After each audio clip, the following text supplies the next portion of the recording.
What's going on, guys? T2RX6 here, back for another third-party review, and today we're taking a look at the War and Pocket DX9 Mightron, otherwise known as Megatron, as you may have guessed.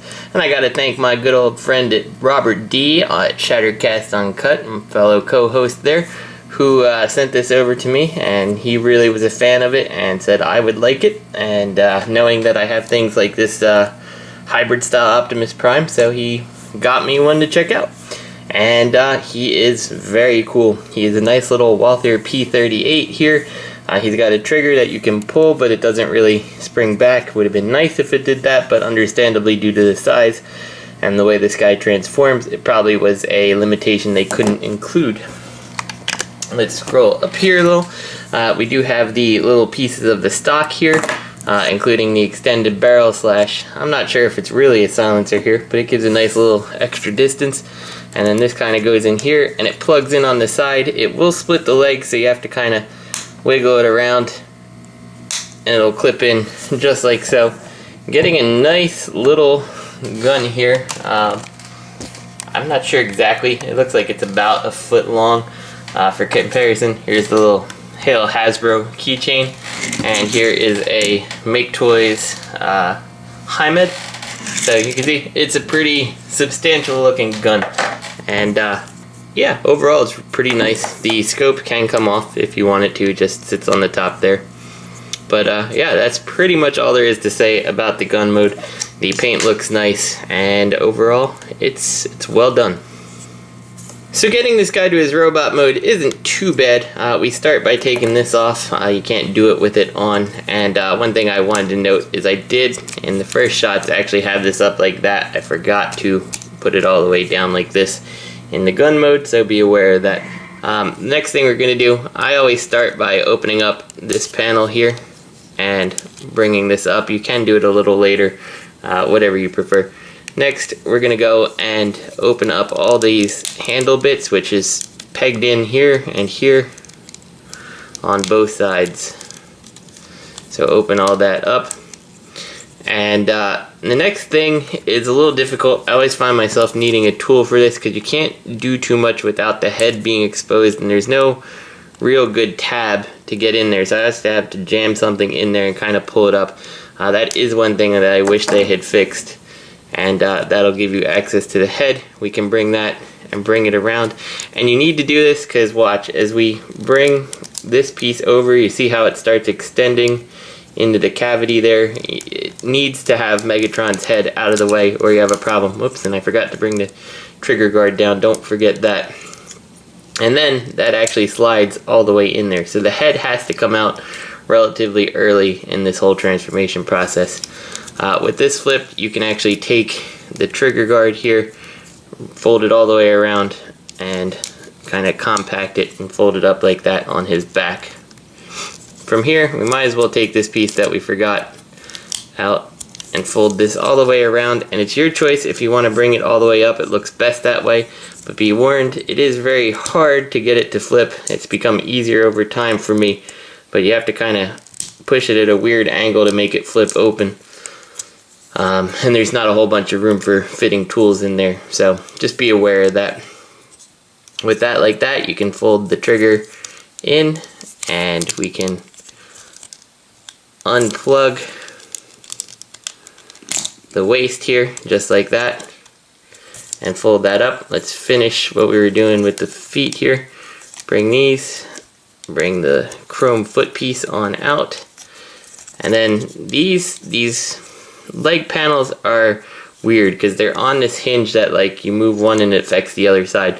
So move it to where you can access the one side and fold it all in, then close it up and open the other side and do the same thing and close it completely up just like so. And put whichever side of the foot you think looks better. I like that side. I think that is the proper side. But make sure that that is facing forward like so. And we'll do that again on this side. Bring it down, flip it, open these panels enough to give us access, close it, just like so, And there we go. We got his feet.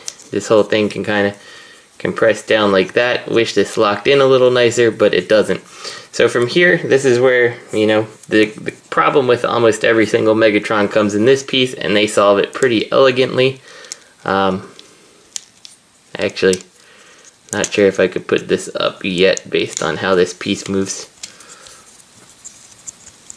Come on, there we go. So once we got that, you want to fold it in. So you don't want that little piece up there yet. And separate the arms, and this thing slides all the way through. So make sure you got your arm free like this, and it comes around, and it does have to wiggle past a couple pieces here, but it should kind of go flush like that. We can bring this down. Once that's through, you're free to close up the chest again. So there we go. Bring that like this. Extend out his little forearm here. We got a Picasso Megatron. Bring that down. Take this, and it's a little tricky because the fist is stuck in there, but you kind of want to rotate it in a way that you can bring the fist out of that cavity, just like so.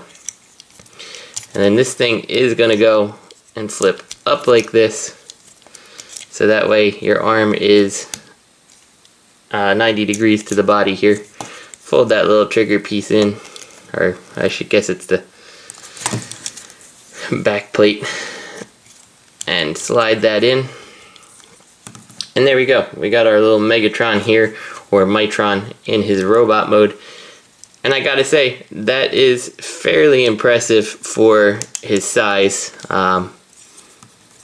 It looks pretty good. I mean, I like this little Megatron. We can give him, of course, the scope, which becomes his arm cannon. And that looks good. I really like this guy. He's a lot of fun. Not too many angles that he looks bad. Like, sure, you can tell he's a gun, but nothing looks particularly bad. It would have been nice, I guess, if there was holes to kind of clip this in a little better. This is an issue because it just easily, you know, it doesn't really friction into anything. It's supposed to, but it doesn't. So that's a problem. And this piece is a little bit loose, but for the most part, I mean, it's not like that's going to come out. This is the only one that's super loose. But standing on a shelf, he's going to be quite alright. The head is on a peg, so it swivels back and forth. I don't think you can get any up and down out of it, not without at least moving that plate. The arms here are on ball joints, but given how bulky he is, it's very hard to move them in any way that's not really, you know, 360 around, only a little bit of side to side on them. So unfortunately, this Megatron's not going to be giving any, you know, cool arm up to the side, you know. I was trying to pop it off the ball joint, but no, you know, no arm out to the side holding the fusion cannon on it. So that's kind of a little bummer, but it's not that bad. Down to the waist, no waist articulation.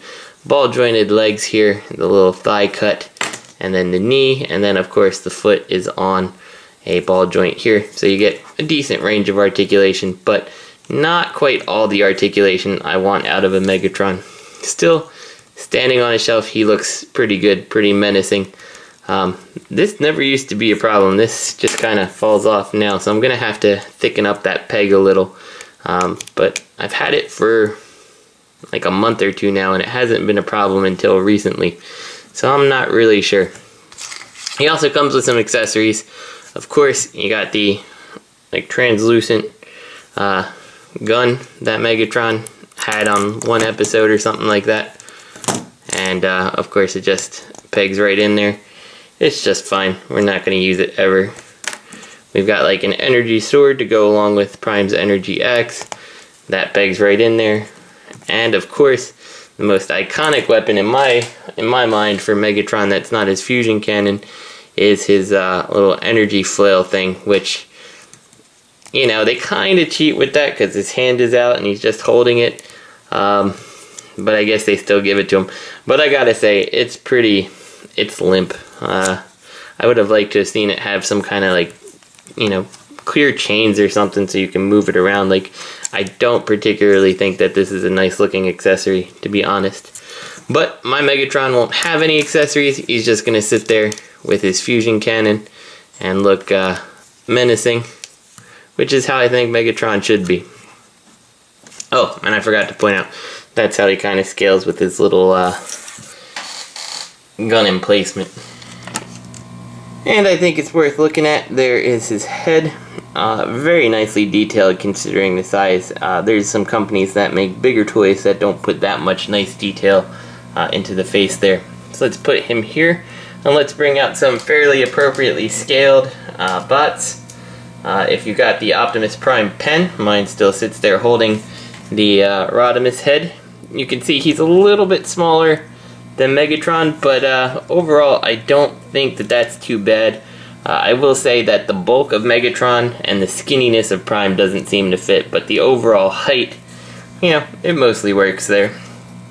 I do think that this guy works best as a companion piece to the hybrid style Optimus, and like the detailing on Megatron kind of, you know, it adds a little something to the detailing on this hybrid style Prime. So I do think that these guys are a really great match personally, and let's put them just like that.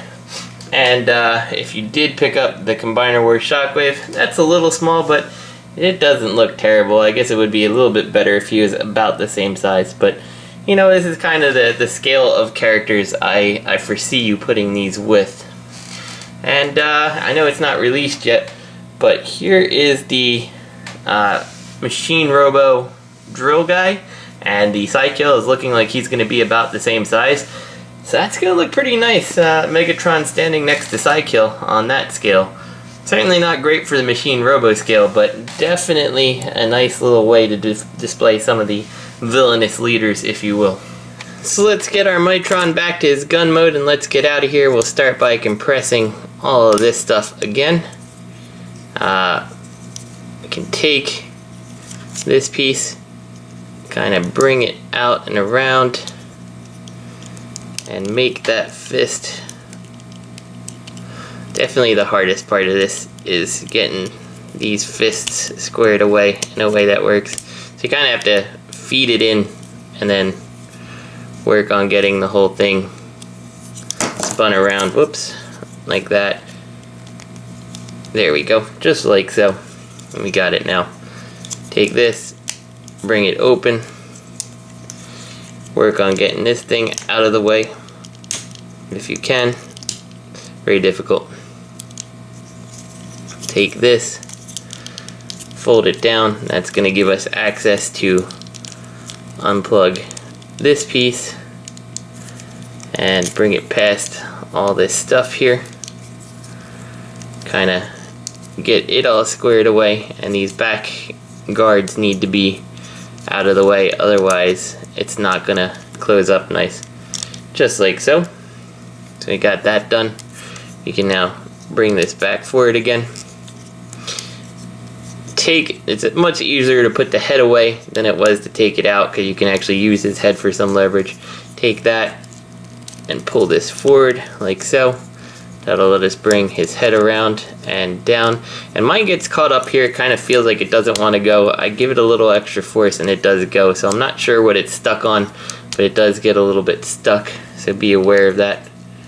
You can open this trigger guard all the way like so. Bring this around bring it around before you finish, because once it's there you don't have any room to really move it too much. You can actually bring the barrel down, so that's done. Take this, it's going to slide up in there, and you can see it just kind of clipped into the little back guard there. Not sure what the name of that is, I always forget. If you didn't bring out the trigger, bring it out so you can close up the trigger guard. And now we're down to the feet. The feet always leave me, you know, having to wiggle them around a couple times to find the right position. So open that up, open this, flip the foot around, and get it into that space here. We can close it again. Open this piece, and we got that So we're ready. We can kind of peg all that stuff in as soon as we're done. We'll do it for the other side here. Open it on up, rotate the foot around, close it, get this stuff out of the way and open this flap. And see how like this stuff kind of, it gets in everything's way, and it fights each other for a little bit of space. And it's not bad. There's other transformers that are way worse at doing that than this one, but it is something to be aware of. There we go. So we got all that, and now it's just a matter of plugging it in to its various clipping points at the top. And once you have that, you can clip all the handle pieces together. And there we go. And a nice little gun. A very different transformation than Megatron, or for Megatron, than we've seen before. It does use a little, I guess, of the Hegemon stuff with that sliding, but it's well done for such a small toy, and possibly one of the best Megatrons we've ever seen. So, yeah, thanks again to Robert D for sending this my way to check out. I really appreciate it, and he is awesome. If you do have yourself in need of a little Megatron, or like I said, I think if you're in on the Machine Robo and you just want to sit a side kill next to a Megatron, you can't possibly do better than this one. So this is T2RX6. I hope you guys enjoyed the review, and I'll see you next time.